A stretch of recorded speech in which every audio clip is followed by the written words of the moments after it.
There is a kind of knowledge that, if revealed too quickly, would shatter the way you understand justice, mercy, and even faith itself. It is knowledge that does not come through study, memorization, or debate.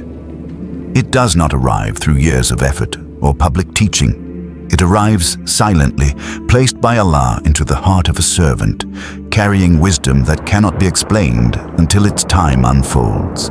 This is the knowledge hinted at in the Quran, a knowledge so subtle and dangerous to misunderstand that it is only shown through a story, never fully defined, never opened to everyone. Before we go deeper into this mystery, thank you for watching Islamic Insight channel. From which country are you watching this video? Let us know in the comments, and if you love learning about Islam, subscribe to this channel so you never miss content like this. What you're about to hear is not a tale of fantasy or philosophy, but a Quranic reality that forces the soul to confront how little it truly sees, even when it thinks it understands everything. There are different levels of knowledge in Islam, and the Quran makes this distinction without ever turning it into a hierarchy of pride. There is knowledge of law, knowledge of belief, knowledge of right and wrong, and then there is a form of knowledge that does not function like instruction at all. It is not meant to guide the masses, establish rules, or be taught from one generation to another. It is knowledge that explains why Allah allows certain things to happen the way they do, not in theory, but in exact moments, to exact people, for exact reasons.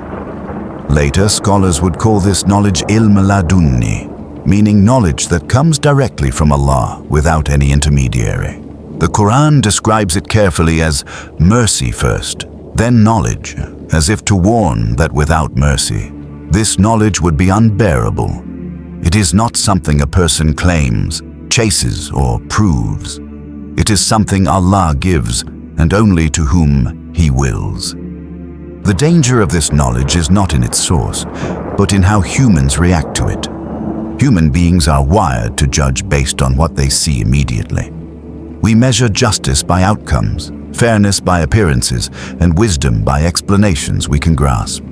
But Allah's wisdom does not operate on a single moment or a single life. It spans generations, unseen futures, and realities hidden behind the veil of the unseen. This is why the Quran does not introduce Ilm Ladunni through a lecture or a command, but through a story that deliberately unsettles the heart. A story where the one learning is not an ordinary believer, not a scholar, but a prophet among the greatest messengers of Allah. Prophet Musa, peace be upon him, was not only a messenger, but one who spoke directly to Allah. He carried revelation, law, miracles, and leadership.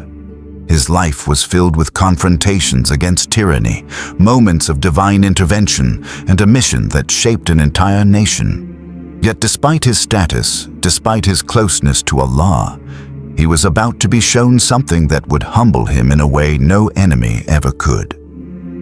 In an authentic narration, Musa was once asked a simple question, one that many people would answer without hesitation. Who is the most knowledgeable person on earth? Musa answered based on what he knew and what he had been entrusted with. He answered that he was. There was no arrogance in intention, but the answer itself carried a subtle human limitation. Knowledge measured only by what has been given to you. Allah corrected Musa immediately, not publicly, not harshly, but decisively. Allah revealed to him that there was a servant from among his servants who possessed knowledge Musa did not have. This moment is critical because it establishes a principle that echoes throughout Islamic belief. No matter how high your rank, no matter how close you are to Allah, knowledge still belongs to Allah alone. What He gives to one, He may withhold from another, not as a judgment of worth, but as part of divine wisdom. Musa was not diminished by this correction. He was elevated by how he responded to it. Instead of questioning, resisting, or defending his status, Musa asked one question, and it was the question of a true seeker. How can I reach Him? Allah did not make the path easy. The location was obscure. described only as the junction of two seas. There was no name, no map, no clear landmark. Musa was told to carry a fish, and when the fish disappeared in an extraordinary way, that would be the sign. This was not just a physical journey.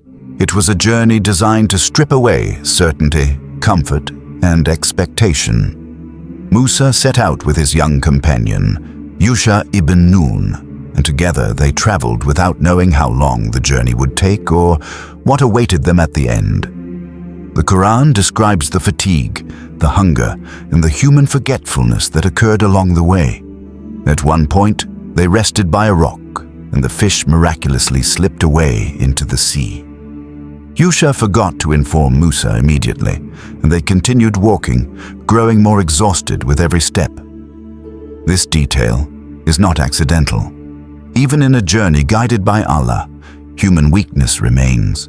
Fatigue clouds awareness, hunger dulls memory, and signs can be missed even when they are right in front of us.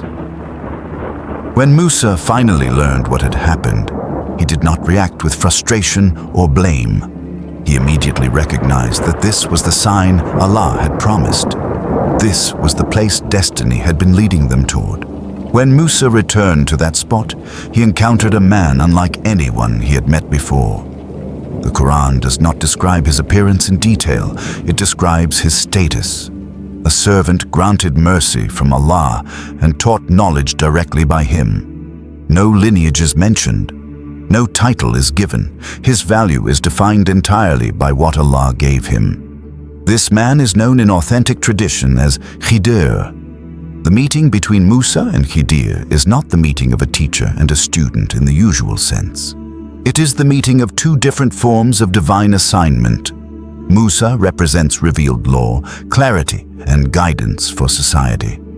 Khidir represents hidden wisdom, unseen outcomes, and divine decisions that operate behind the curtain of events.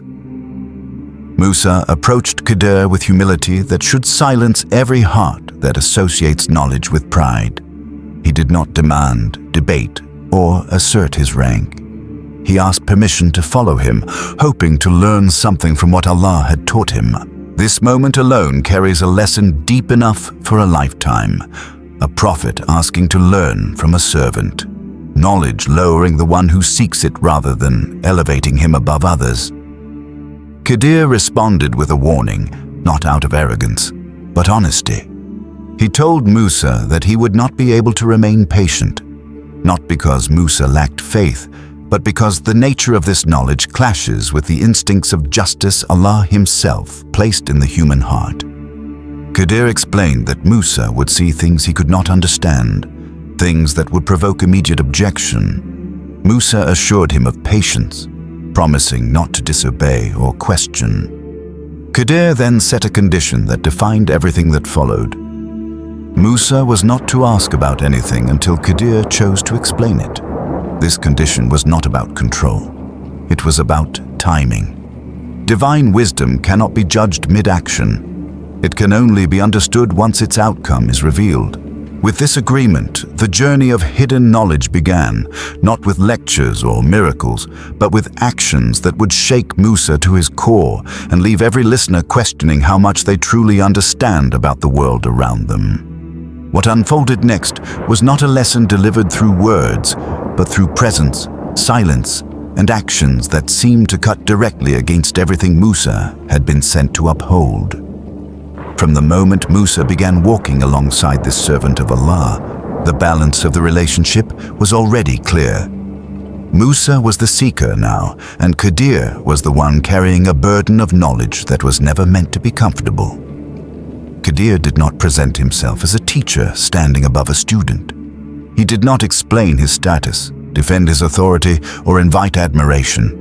He simply moved forward as if time itself had already shown him what was coming, while Musa walked behind him with the weight of expectation and restraint pressing harder with every step.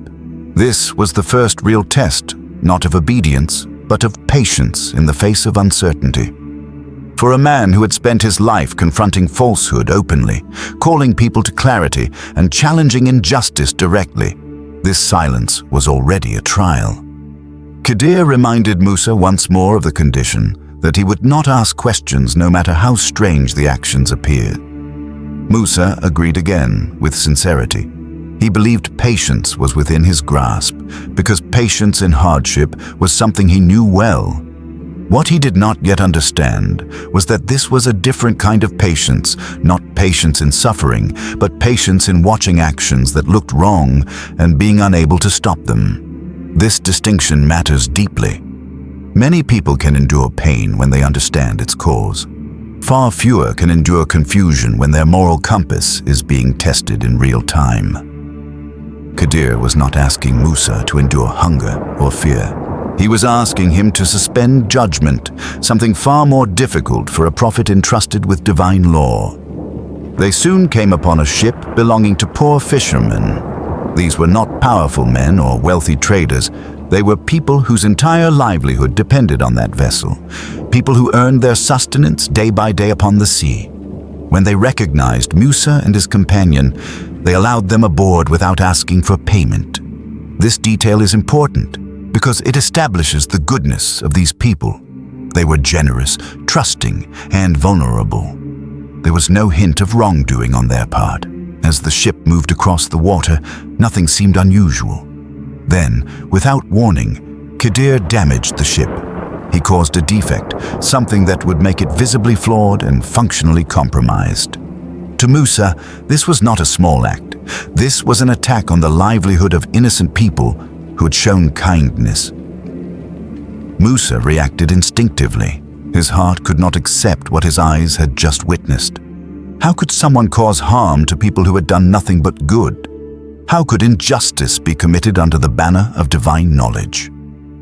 Musa spoke out, questioning the act, expressing shock and moral outrage. His response was not rooted in ego or impatience. It was rooted in everything he had been commanded to stand for. Protect the weak. Do not wrong the innocent. Do not repay kindness with harm. In that moment, Musa was being fully himself, a prophet shaped by revelation and moral clarity. Khidir did not argue, he did not explain, he did not soften the act or justify it. He simply reminded Musa of the agreement. This silence was deliberate. If Khidir had explained the reason immediately, the lesson would have been lost. Ilm Laduni is not about seeing wisdom instantly. It is about trusting Allah when wisdom is hidden. Musa acknowledged his mistake and promised again to restrain himself. But the seed of tension had been planted. The journey was no longer theoretical. It had crossed into moral territory that Musa could not ignore. As they continued, the weight of that moment lingered. Musa walked knowing he had failed his first test, yet still hoping he could endure what came next. What followed was far more severe.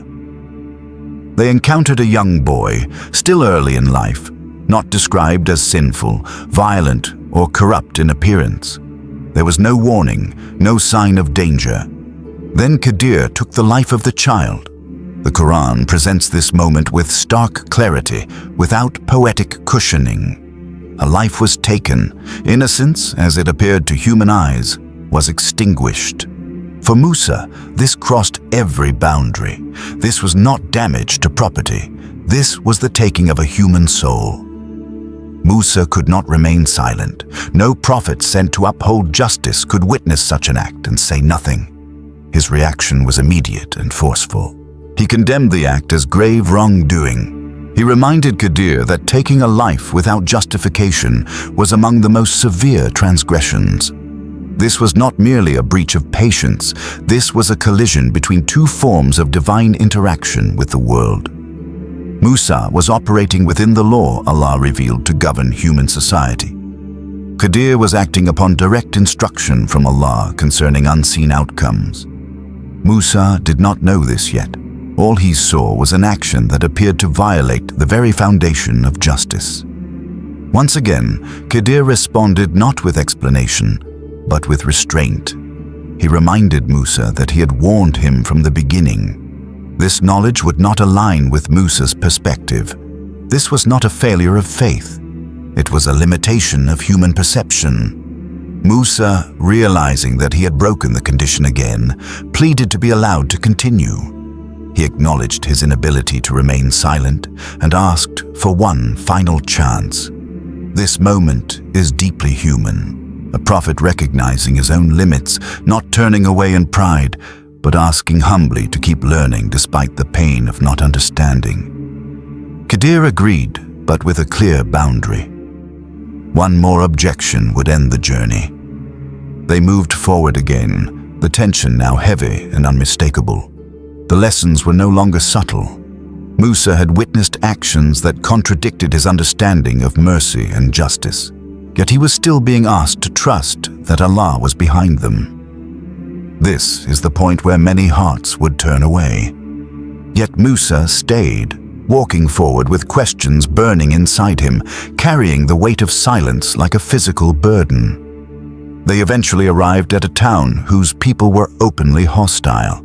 They refused hospitality, denied food, and showed no basic kindness. In a society where hospitality was a sacred value, this rejection was deliberate and humiliating. Despite this, Khidir noticed a wall that was on the verge of collapse.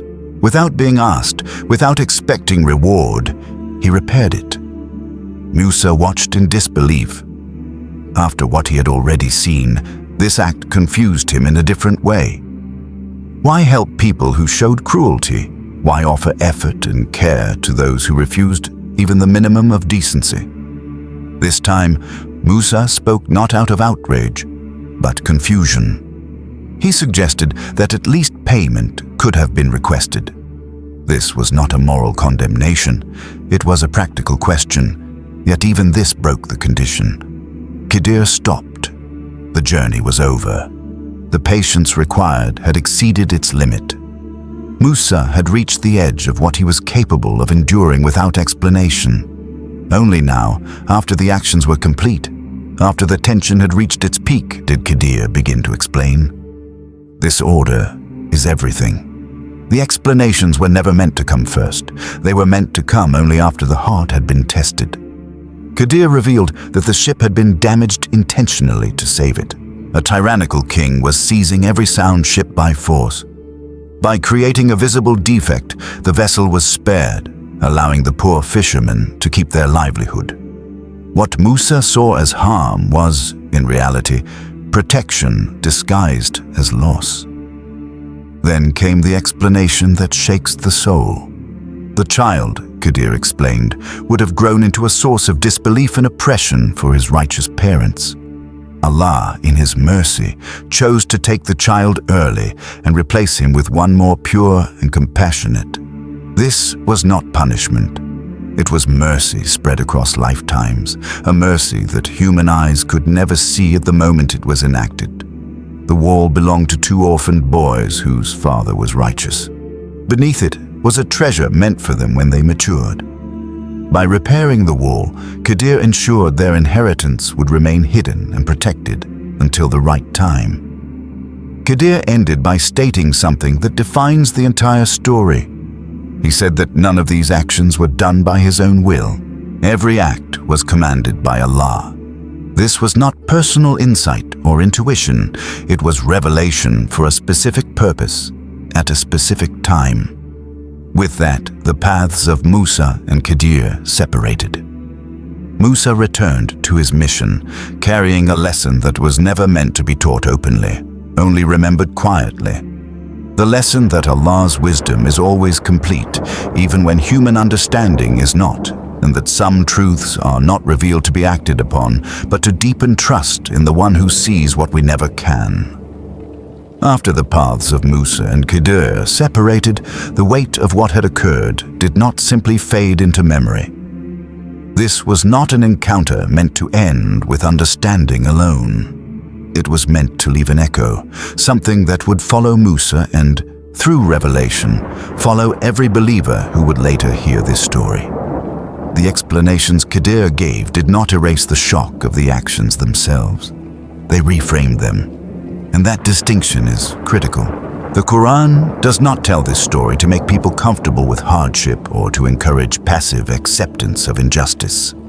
It tells this story to realign the human heart with a truth it constantly forgets, that Allah's wisdom is not confined to what the eyes can see or the mind can immediately process. When Musa heard the explanations, he understood the logic behind each act, but more importantly, he understood his own limitation. This was not a failure. It was a necessary humbling.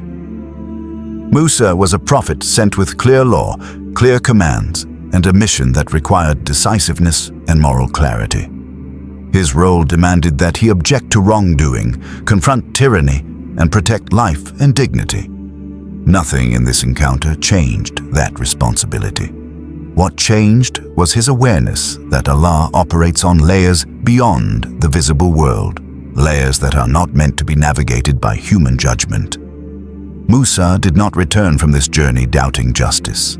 He returned understanding that justice unfolds across time in ways humans cannot map in a single moment.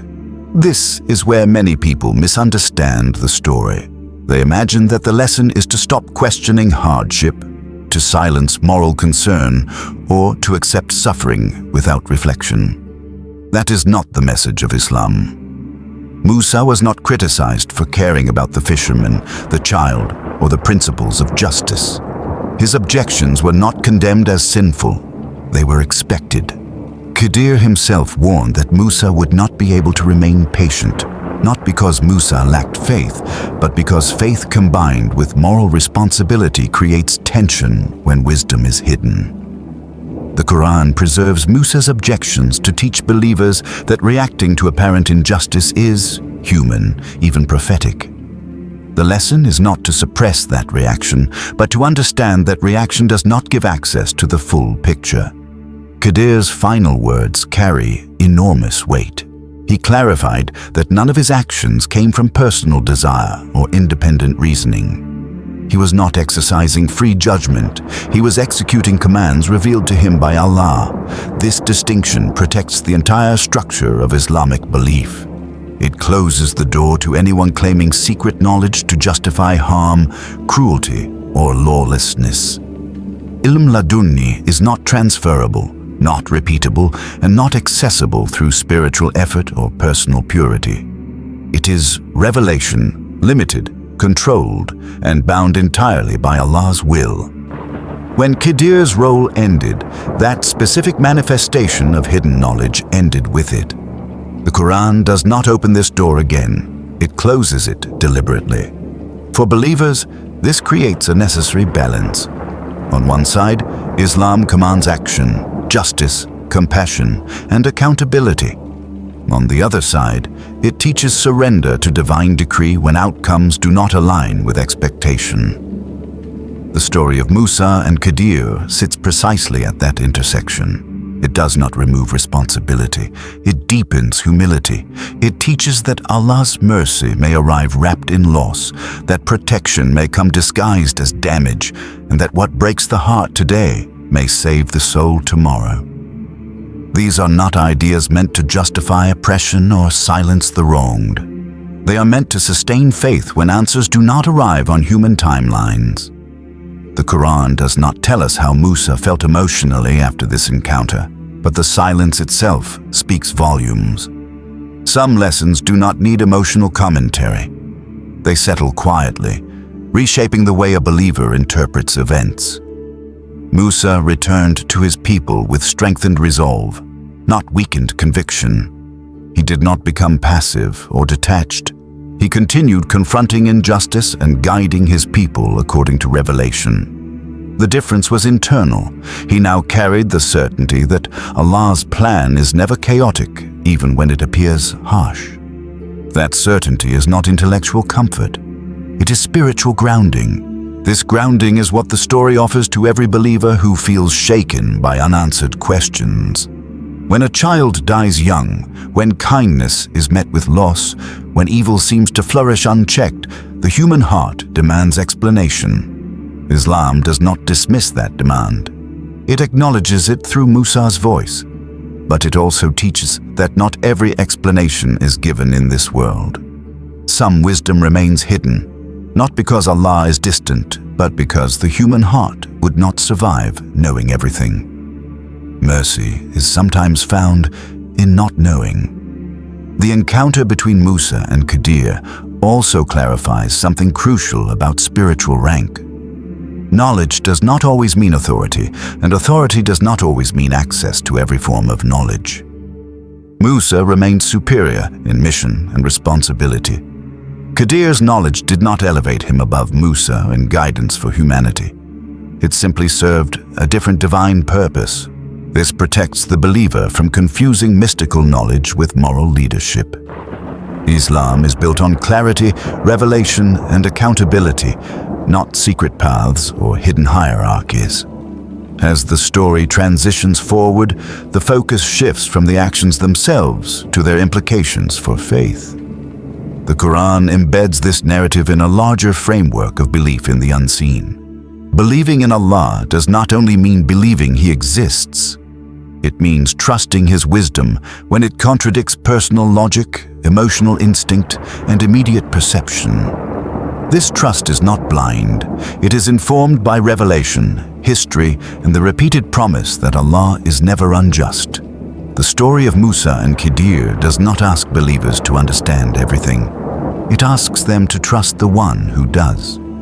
This trust becomes especially important in moments when life seems to fracture without explanation. When effort does not lead to reward, when loss arrives uninvited, when prayers appear unanswered. The believer is not asked to celebrate these moments or pretend they do not hurt.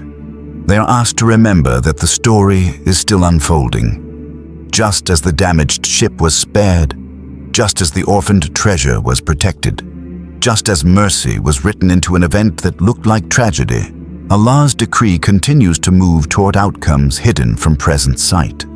The Quran leaves this portion of the story without further detail intentionally.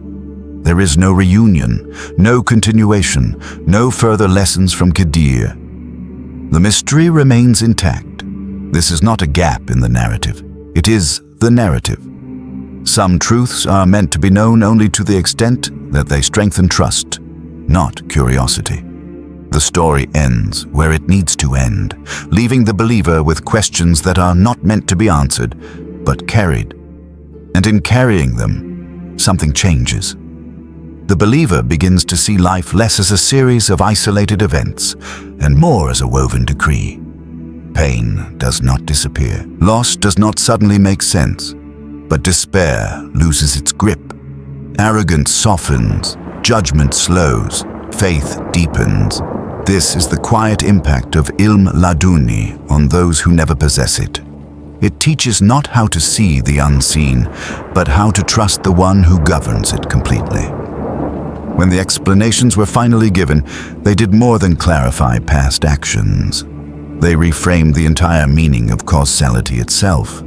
The veil was not lifted so that Musa could approve of what he had seen, but so that he could understand the limits of human judgment when it stands before divine decree. Each explanation carried a precision that revealed how Allah's wisdom moves ahead of time, not reacting to events, but shaping them before they unfold. The damaged ship was not an act of destruction, but a preemptive mercy, calibrated exactly to the level required to protect its owners without ruining them. Too much damage would have sunk it. Too little would have left it vulnerable to seizure. The balance itself points to knowledge beyond human planning. The explanation was not poetic or symbolic. It was practical, strategic, and exact, reminding the believer that Allah's mercy is not always soft in appearance, but it is always precise in outcome. The explanation of the child is the most difficult, and the Quran does not shy away from that difficulty. It does not soften the language or redirect attention. It confronts the heart directly. A life was taken not because of what the child had done, but because of what the child would become and how that future would harm others. This challenges the human tendency to judge only by the present moment. Human justice reacts to what has occurred. Divine justice also accounts for what will occur. Allah's knowledge encompasses outcomes, paths not taken, futures unseen, and consequences that ripple across lives. The mercy in this act was not isolated to the child alone, but extended to the parents, their faith, their emotional survival, and the unseen child who would replace him, one who would bring them comfort instead of pain. This is not a lesson meant to be reenacted. It is a truth meant to be contemplated with humility. The wall stands as a quieter symbol, yet no less profound. Two orphans, unknown, unnoticed, living in a town that showed no compassion, were still under the protection of Allah because of the righteousness of their father. His goodness had not vanished with his death. It continued to shield his children in ways they could not perceive. The wall did not announce its purpose. It did not glow or reveal the treasure beneath it. It simply stood, repaired by someone the orphans would never meet, ensuring their future without their awareness. This is how divine care often operates, silently preserving what matters most while the world remains unaware. The explanation of the wall teaches that Allah's justice is not always loud, not always immediate, and not always visible. Sometimes it waits, hidden beneath ordinary structures until the appointed time arrives. Together, these explanations form a pattern. They reveal that what humans often label as chaos is, in reality, order they cannot yet read. They show that events are not isolated incidents, but connected pieces of a larger design. Loss is sometimes prevention. Absence is sometimes protection. Delay is sometimes preparation. None of this denies pain or invalidates grief. Islam never demands emotional numbness. What it offers instead is context, a framework that allows pain to exist without destroying faith. Musa did not leave this encounter emotionally untouched. He left with a deeper understanding of his role and the boundaries of his mission. He was not meant to act upon hidden knowledge. He was meant to guide according to what Allah revealed publicly and clearly. This distinction leads directly into the deeper meaning of Ilm Laduni itself. It is not mystical insight available through effort, purification, or spiritual exercises. It is not a hidden curriculum waiting to be unlocked. It is not an alternative path to truth. It is revelation given for specific actions, to specific individuals, at specific moments, and withdrawn once its purpose is fulfilled. Khidr did not possess this knowledge as a permanent status. He was entrusted with it as a responsibility. The moment his task ended, the knowledge ceased to function publicly. This protects Islam from spiritual elitism and false claims. No one inherits Khidr's role. No one repeats his actions. No one uses his story as justification to bypass law, ethics, or accountability. The Quran reinforces this protection by ending the story without transition. There is no lingering mystery offered for speculation. Khidr states clearly that he acted only by Allah's command. That statement closes the door to interpretation that could be misused. It reminds the believer that knowledge without permission is not wisdom, and action without command is not obedience. Ilm Laduni does not compete with revelation. It serves it briefly, quietly, and then disappears. Revelation remains the foundation, accessible, preserved, and sufficient for guidance until the end of time. This understanding reshapes how believers interpret spiritual claims. Islam does not deny that Allah grants insight, intuition, and wisdom to His servants. But it draws a firm line between personal inspiration and divine command. Personal insight cannot override law. Inner feeling cannot cancel moral responsibility. The story of Musa and Khidir does not elevate the hidden over the clear. It places the hidden exactly where it belongs, behind the clear, supporting it without ever replacing it. Musa remained the prophet sent to guide nations. Khidir did not follow Musa because his role was never meant for public leadership. Each served Allah within a defined boundary, and within those boundaries, harmony existed. The story also answers a question many believers struggle with but rarely articulate. Why does Allah not explain everything as it happens? Why does wisdom arrive late, if at all? The answer lies in the nature of faith itself. Faith is not built on constant explanation. It is built on trust, informed by revelation. If every hardship came with immediate clarity, faith would be transactional rather than devotional. The believer would trust only when understanding arrived. Islam teaches something deeper. It teaches trust before understanding, patience before clarity, and surrender before resolution. In this way, the story of Ilm Ladunni becomes a mercy rather than a burden. It tells the believer that it is not their failure when they do not understand why something happened. It is not a weakness to ask questions internally, to struggle, to feel confusion. Musa did all of that, and the Quran preserved it with honor. What matters is where the struggle leads. Does it lead to bitterness or to humility? Does it lead to accusation or to trust? Does it harden the heart or soften it? The knowledge shown through Khidr does not promise answers in this world. It promises that answers exist, whether or not they are revealed. That promise alone is enough to stabilize a heart in times of loss, injustice, or delay. It allows the believer to say with sincerity that Allah knows what they do not, and that His mercy is active even when it feels absent. This is not passive faith. It is resilient faith.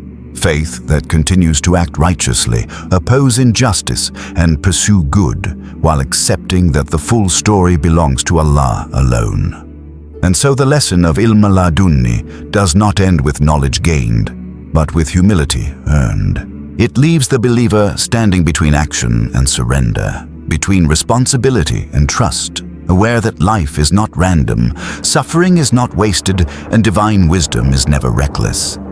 It remains unseen, not to distance the believer from Allah, but to draw them closer through trust. What remains after the story is not a list of conclusions, but a shift in how life itself is read. The Quran does not present the meeting of Musa and Khidir as an isolated miracle or a historical curiosity. It presents it as a lens, a way of seeing reality without demanding control over it. This is where the story turns from something we listen to into something we carry. Every believer eventually stands where Musa stood, confronted by events that do not align with effort, morality, or expectation. Plans unravel. Loss arrives without warning. Doors close after years of patience, and the question rises naturally, sometimes painfully, where is the wisdom in this? The story does not silence that question. It redirects it. It teaches that not every question is answered by explanation, but some are answered by trust. The Quran never suggests that believers should stop striving for understanding or justice. Musa did not stop being Musa after this encounter. He did not withdraw from leadership or soften his stance against wrongdoing. What changed was not his mission, but his inner posture. He learned that obedience to Allah includes accepting that some dimensions of wisdom are intentionally withheld. This acceptance is not defeat. It is maturity of faith. It is the difference between a heart that demands control and a heart that submits with confidence. The believer is not asked to like hardship, but to recognize that hardship does not indicate abandonment. Silence from Allah is not absence. Delay is not denial. Hidden wisdom is not neglect. This lesson becomes especially powerful when viewed through the lens of everyday life. Most believers will never witness miracles or divine interventions that clearly explain themselves. Instead, they experience ordinary pain, quiet disappointment, unanswered prayers, and slow healing. The story of Musa and Khidir speaks directly to these moments. It tells the believer that the absence of clarity does not mean the absence of care. It tells them that Allah may be protecting them in ways that feel like loss, guiding them through paths that feel like detours, or preparing them for futures they cannot yet imagine. This does not remove grief, but it gives grief a place to rest without destroying faith. There is also a warning embedded in the story, subtle but firm. It warns against claiming insight into Allah's hidden plan. Khidir never claimed superiority. He never invited followers. He never taught publicly. He never stayed longer than necessary. His silence was as important as his actions. This is why Islamic scholars were so careful with this story.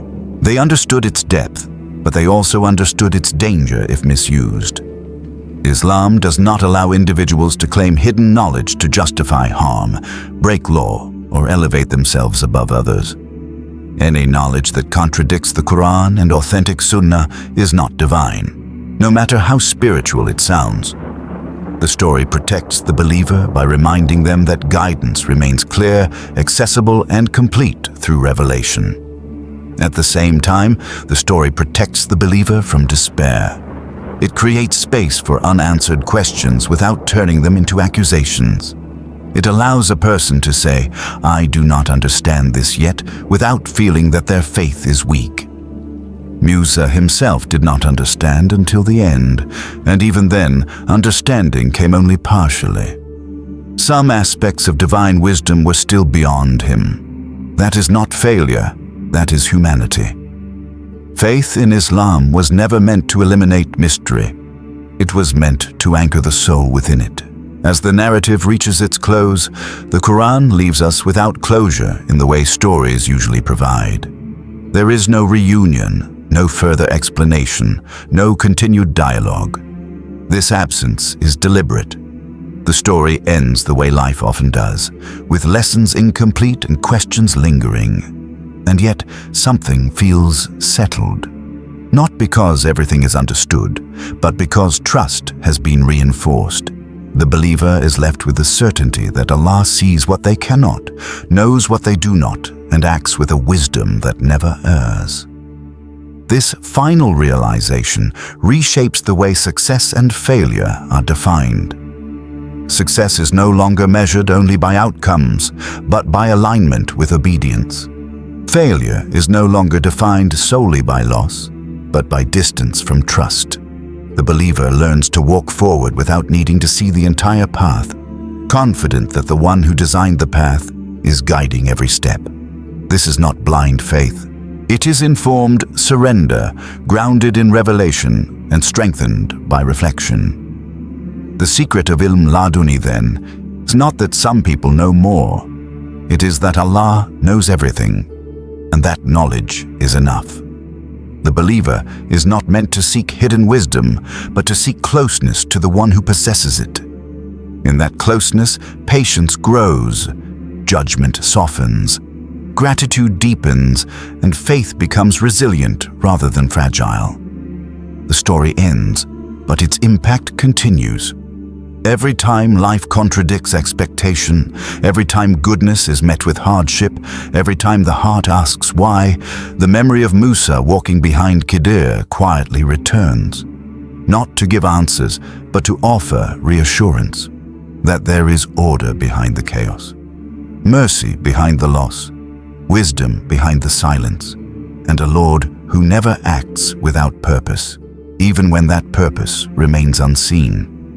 This is where the journey truly concludes, not with knowledge gained, but with trust renewed, not with clarity achieved, but with humility embraced.